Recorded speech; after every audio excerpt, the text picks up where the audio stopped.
Formula आप लिखते जाओ। ये फंडा होता है आपके नोट्स बनाने का। ये दोनों फेज साथ साथ चलेंगे कि आप कॉन्सेप्ट बना रहे हो, उसके पीवाई क्यूब लगा रहे हो। 10 बजे आपको मॉक टेस्ट देना है तो देना है। जब आप अपनी कमियों को बार बार देखते हो तो आप उस पर काम करते हो। तो इन दोनों को आप एक साथ रिवाइज करो। अगर कॉन्सेप्ट नहीं पढ़ा है तो कॉन्सेप्ट पढ़ो।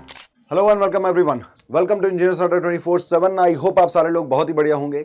तो ये वीडियो मैंने रखा है कि अगर अभी से आप तैयारी करते हो तो आपकी रैंक 1 भी आ सकती है और इसमें आपको भरोसा रखना होगा। कैसे करना है, क्या तैयारी करना है, देखो इस वीडियो में हम लोग ये बात बिल्कुल नहीं करेंगे कि एसएससी जेईई क्या होता है, कितने डिपार्टमेंट होते हैं, क्या एग्जाम पैटर्न होता है, ये बिल्कुल बात नहीं करेंगे। उसके लिए एक सेपरेट वीडियो मैंने बना दिया, आप उसको देख लें। इसमें हम लोग बात करेंगे उनके बारे में जिनको मैक्सिमम मार्क्स लाने हैं। आपको पता है 140-150 का हमें टारगेट लेके चलना पड़ेगा सीबीटी 1 में, तब जाके हम लोग अच्छी रैंक ला पाएंगे, तब हम लोग बढ़िया से परफॉर्म कर पाएंगे सीबीटी 2 में। तो क्या होना चाहिए इन 60 डेज का आपका प्लान। नोटिफिकेशन आने वाला था, नहीं आया है, ठीक है, कुछ दिन बाद आ जाएगा, मिल जाएगा आपको नोटिफिकेशन, लेकिन टाइम हमारे पास उतना नहीं है। मई जून में एग्जाम है, 10-15 दिन का डिले हो सकता है ज्यादा से ज्यादा, और क्या हो सकता है। तो हमें क्या करना है, अपनी तैयारी मजबूत रखनी है। तो उसके लिए आज हम लोग यहां पे बात करने वाले हैं कि क्या करें, कैसे करें। लोग कहते हैं रिवाइज करो, लेकिन कैसे रिवाइज करें। मॉक टेस्ट का एनालाइज करो, लेकिन कैसे एनालाइज करें। तो ये वन शॉट वीडियो होने वाला है जिसमें मैं आपको मॉक टेस्ट का कैसे एनालिसिस करते हैं, कैसे रिवाइज करते हैं, कैसे अपने चीजों को मैनेज करना है। बहुत बड़ा सिलेबस है, कैसे उस पर काम करना है, इस पे आते हैं। देखिए आपके पास हम लोग मान के चल रहे हैं अभी हमारे पास 60 डेज हैं एग्जाम के लिए, और 60 डेज को आपको तोड़ना पड़ेगा। पहले क्या है, फेज 1 जो है वो आपका सिलेबस कंप्लीशन का है और आपके कॉन्सेप्ट बिल्डिंग का है।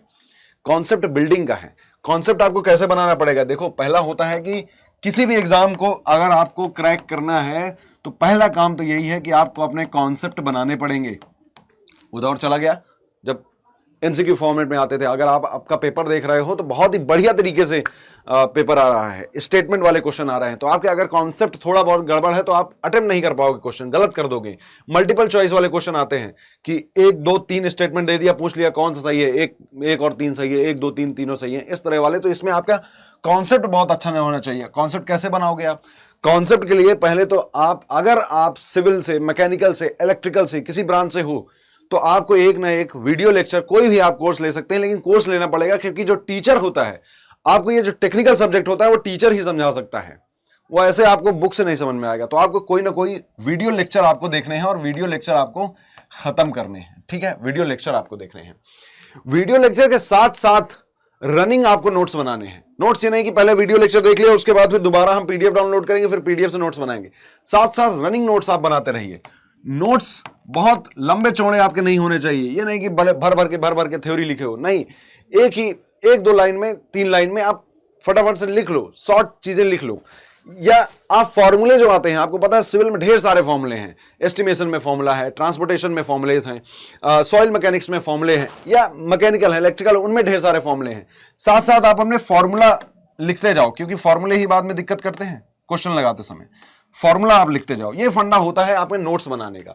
ऐसा नहीं है कि आप एक लेक्चर के लिए 2 दिन का समय ले रहे हो, एक लेक्चर देख रहे हो और 3 दिन तक नोट्स ही नहीं बन रहे हैं। ये नहीं करना है, फिर आप सिलेक्शन से बाहर हो। तो आपको साथ में ही नोट्स बनाने हैं, वीडियो देखना है, नोट्स बनाने हैं, इंपॉर्टेंट चीजों को हाईलाइट करते चलना है। पहला फेज ये होता है कॉन्सेप्ट बिल्डिंग। आपको कॉन्सेप्ट बनाने हैं।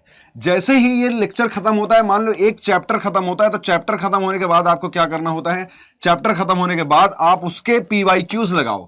उसके क्या करो, उसी चैप्टर के पीवाईक्यूज लगाओ। तो आपके पास चैप्टर वाइज पीवाईक्यू की बुक होनी चाहिए, तभी आप लगा पाओगे। चैप्टर वाइज पीवाईक्यू की एक बुक खरीदो और पीवाईक्यूज लगाओ। जैसे एक चैप्टर खत्म हो गया बीएमसी का स्टोन, तो स्टोन के सारे पीवाईक्यूज। और पीवाईक्यूज किसके, जेईई के। तो पहले तो आपको सबसे ज्यादा प्रायोरिटी है कि आप एसएससी जेईई के पीवाईक्यू लगाओ। ये लग गए तो आप जेईई वाले पीवाईक्यू लगाओ जो कि आते हैं जेईई के। और ये लग गया तो आपको लगाना है ईएससी के पीवाईक्यूज। ईएससी की बुक भी आपको खरीदनी पड़ेगी। वॉल्यूम 1 वॉल्यूम 2 दोनों खरीद के अपने पास रखो। इसी से क्या होगा, वॉल्यूम 1 वॉल्यूम 2 दोनों जब आप बुक खरीद के रखोगे तो यहां पे आपको पता है ईएससी से क्या होगा। ईएससी की बुक लगाने से आपका स्टेटमेंट वाला पोर्शन बहुत तगड़ा हो जाता है। ईएससी के अगर आप बुक लगाओगे तो आपका स्टेटमेंट वाले जो क्वेश्चन आते हैं ये बहुत स्ट्रांग हो जाएगा। तो आपको ये ध्यान रखना है। तो पहले ये प्रोसेस हो कि आप पहले अपने जो एग्जाम है उसके लगा लो, फिर अदर जेईई एग्जाम में जो क्वेश्चन आए हैं उनको लगा लो। उससे आपको दोबारा रिवाइज होगा या कुछ नए फैक्ट पता चलेंगे। और तीसरा क्या होता है, ईएससी का आपको लगाना है। ये होती है कॉन्सेप्ट बिल्डिंग। आपको इस तरह से अपने कॉन्सेप्ट को बनाना है। दूसरा फेज क्या होता है, दूसरा फेज अगर आप यहां पे देखोगे तो दूसरा फेज क्या है, प्रैक्टिस सॉल्व एंड पीआईक्यू हम लोगों ने कर लिया है, पीवाईक्यूज हमने देखे हैं। तीसरा फेज क्या है, ये कुछ दिन में नहीं, ये साथ साथ चलना चाहिए।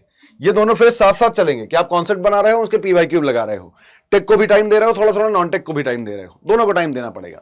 तीसरा क्या है, phase three. Phase three mock test होता है। सर मॉक टेस्ट बहुत ज्यादा जरूरी है। मॉक टेस्ट आपकी एग्जाम की जान है, ठीक है। मॉक टेस्ट क्या है, ये आपके एग्जाम की जान है। और मॉक टेस्ट आपको देना है तो ऐसा नहीं करना है कि लास्ट के 10 दिन बचे तब आप मॉक टेस्ट दे रहे हो, कोई फायदा नहीं है। मॉक टेस्ट जब आप दे रहे हो तो साथ में मतलब वीकली आपको एक मॉक टेस्ट जरूर देना है। हर संडे आप बैठो, है ना, मैं आपको बता रहा हूं, आप हर संडे बैठो सुबह 10 AM पे, और ये टाइम आप फिक्स कर लो। 10 AM पे आप नहीं खाली हो, 11 AM 12 बजे खाली हो, 1 बजे खाली हो, जब भी। लेकिन लेट सपोज आप 10 बजे बैठ रहे हो, अगर 10 बजे बैठ रहे हो तो हर संडे आपको 10 बजे ही देना है। वो टाइम आपको फिक्स रखना है, उस समय से पहले आप इधर उधर के सारे काम निपटा डालो। 10 बजे आपको मॉक टेस्ट देना है तो देना है, ठीक है। अब 2 घंटे आप बैठोगे, मॉक टेस्ट दोगे प्रॉपर उसी शांति के साथ। ये नहीं कि सब लोग इधर उधर बारात लगी है और आप मॉक टेस्ट दे रहे हो, नहीं। आराम से बैठ के कामली बैठ के सारे काम अपने निपटा के, कोई टेंशन नहीं होना चाहिए, फोन स्विच ऑफ होना चाहिए या फोन साइलेंट होना चाहिए, ताकि ये नहीं टिंग बचे और आप उठ के इंस्टाग्राम पे मैसेज देखने लगे, ऐसा नहीं करना है। तो ये मॉक टेस्ट आपको देना है, 10 बजे दे रहे हैं, 10 ही बजे देना है। उसके बाद इसी संडे को ही इस मॉक टेस्ट का एनालिसिस बहुत ज्यादा जरूरी होता है कि इस मॉक टेस्ट को एनालाइज करें, अपने वीक एरियाज ढूंढो कि कहां पे मैं गलती कर रहा हूं, क्या गलती हुई थी, इस गलती का कारण क्या था, और इस मॉक टेस्ट की एक कॉपी बनाओ। इस गलती का क्या कारण था, मतलब कि यह गलती कैसे हुई है। क्या मुझे फॉर्मूला नहीं आता था, फॉर्मूला मैंने गलत अप्लाई कर दिया, या फॉर्मूला याद ही नहीं आ रहा था इसलिए मेरा क्वेश्चन छूट गया, या फिर ये कॉन्सेप्ट मैंने पढ़ा था, कॉन्सेप्ट ही नहीं पढ़ा, ये पढ़ाया ही नहीं गया, ये वाला कॉन्सेप्ट तो मैंने देखा ही नहीं, इससे क्वेश्चन आ गया। क्या ये हमारे सिलेबस में है और ये कॉन्सेप्ट से आ गया, मैंने नहीं पढ़ा, तो उसको देखना पड़ेगा। क्या मुझे टाइम ज्यादा लग रहा है, आ रहा है सब कुछ है, लेकिन टाइम ज्यादा लग जा रहा है। फॉर्मूला आ रहा है मुझे, मैं सवाल को जानता हूं कैसे लगाना, अप्रोच करना जानता हूं, लेकिन टाइम इतना लग गया कि हम कर नहीं पाए, ज्यादा टाइम ले रहा था। टाइम टेकिंग है क्या, उसको कैसे कम करें, उसमें क्या करें, ये देखो आप। ये होता है मॉक टेस्ट का एनालिसिस करना। इसके आप एक प्रॉपर नोट्स बनाओ, इस मॉक टेस्ट के लिए एक पतली सी कॉपी बनाओ जिसमें आप अपने लिखो कि वीक पॉइंट्स क्या हैं, और बार बार उनको देखो। बार बार देखने से क्या होगा, जब आप अपनी कमियों को बार बार देखते हो तो आप उस पर काम करते हो, वो आपको अगली बार क्लिक करेगा। अगले मॉक टेस्ट में आप बैठोगे तो आपको क्लिक करेगा कि अच्छा पिछली बार टाइम ज्यादा लगा था तो इस बार मुझे टाइम का ध्यान रखना है। पिछली बार मुझे फॉर्मूले नहीं आते तो आप एक दिन पहले क्या करोगे, फॉर्मूले थोड़ा देख लोगे कि फॉर्मूले देख के रहता हूं, क्या पता कौन सा कहां यूज हो जाए। ये आपको मॉक टेस्ट की कॉपी बताती है। तो मॉक टेस्ट का एनालिसिस बहुत ज्यादा जरूरी है।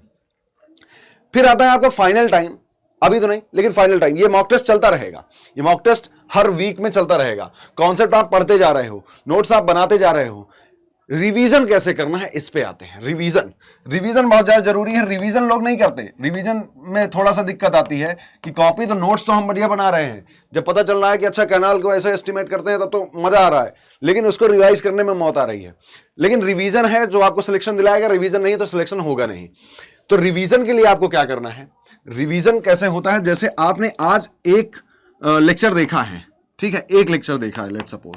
वैसे तो एक लेक्चर कम होगा, आप घंटे डिवाइड करिए, कितने घंटे मुझे टेक्निकल पढ़ना है, इतने घंटे नॉन टेक्निकल पढ़ना है। टेक्निकल में क्या पढ़ना है, उसको कितना समय देना है। एटलीस्ट टेक्निकल के 2 सब्जेक्ट लेके चलो, नॉन टेक का कोई एक सब्जेक्ट लेके चलो, ठीक है। अब लेक्चर जैसे आज आपने एक देख लिया है तो उसके नोट्स बनाए होंगे, उसके नोट्स को दूसरे दिन लेक्चर जाने से पहले, दूसरे दिन का लेक्चर देखने से पहले इसको पढ़ डालो। 10 मिनट समय लगेगा, 10 मिनट का समय देके इस लेक्चर से पहले आप पढ़ लो। उसके बाद जब आप दूसरे दिन जाते हो तो इसी के 2 चैप्टर पढ़ गए, एक चैप्टर ये पढ़ा, एक लेक्चर ये पढ़ा, 2 लेक्चर ये पढ़ा। जब आप तीसरे दिन जा रहे हो तो इन दोनों को आप एक साथ रिवाइज करो, 10 मिनट 15 मिनट देके पहले ही, लेक्चर शुरू करने के पहले, और फिर आगे जाओ। इससे क्या होगा, एक तो आपका साइक्लिक रिवीजन हो रहा है, रिवीजन लूप में हो रहा है, आप एक चीज को 2 से 3 बार पढ़ रहे हो। दूसरी बात क्या है, दूसरी बात यह है कि जब आप अगला टॉपिक शुरू कर रहे हो तो ऐसा ये नहीं कि फिर से शुरू कर दिए और बीच में भूल सा रहा है, नहीं, आपने पहले ही नोट्स पढ़ लिया, अब आप प्रॉपर सिंकअप में हो अगले लेक्चर के साथ कि हाँ ये बढ़िया जा रहा है, ये समझ में आ रहा है, तो आपको ज्यादा समझ में आएगा। इसी तरह आपको पिछले 2 लेक्चर या पिछले 2 दिन का आपको काम रिवाइज करके आगे बढ़ना है, फिर पिछले 2 दिन का फिर आगे पढ़ना है।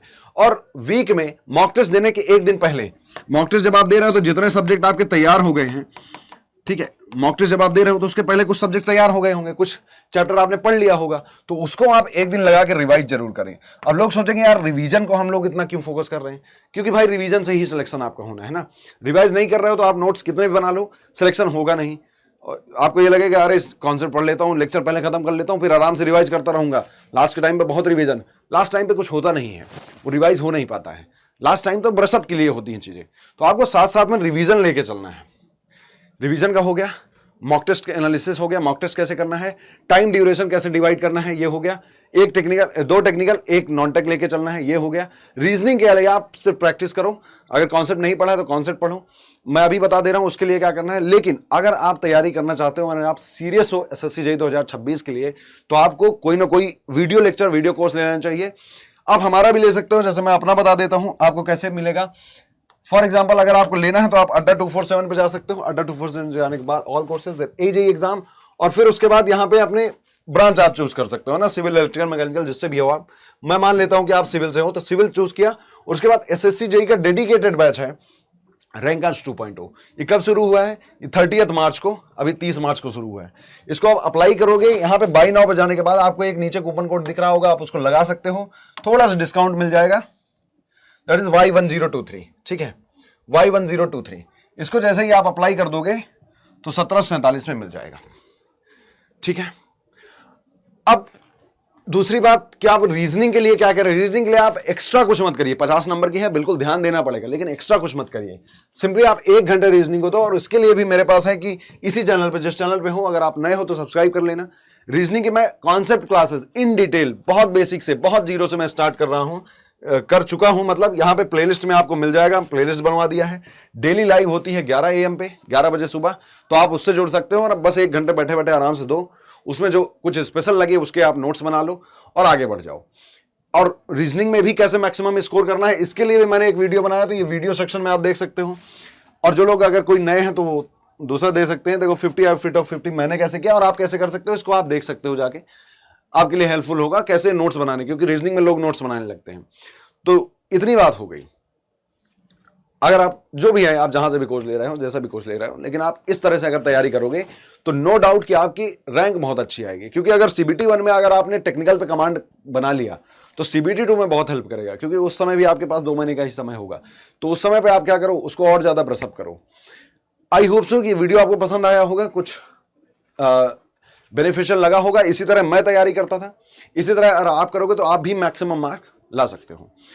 मिलते हैं नेक्स्ट वीडियो में। अगर वीडियो पसंद आई हो, इन्फॉर्मेशन पसंद आई हो तो लाइक जरूर करें, दूसरों के आप देख लें, दूसरों के आप शेयर भी कर सकते हो, और चैनल पर नए हो तो सब्सक्राइब भी कर सकते हो। अगर आपका कोई भी क्वेश्चन आप कमेंट सेक्शन में भी डाल सकते हो। मिलते हैं नेक्स्ट वीडियो में, थैंक यू।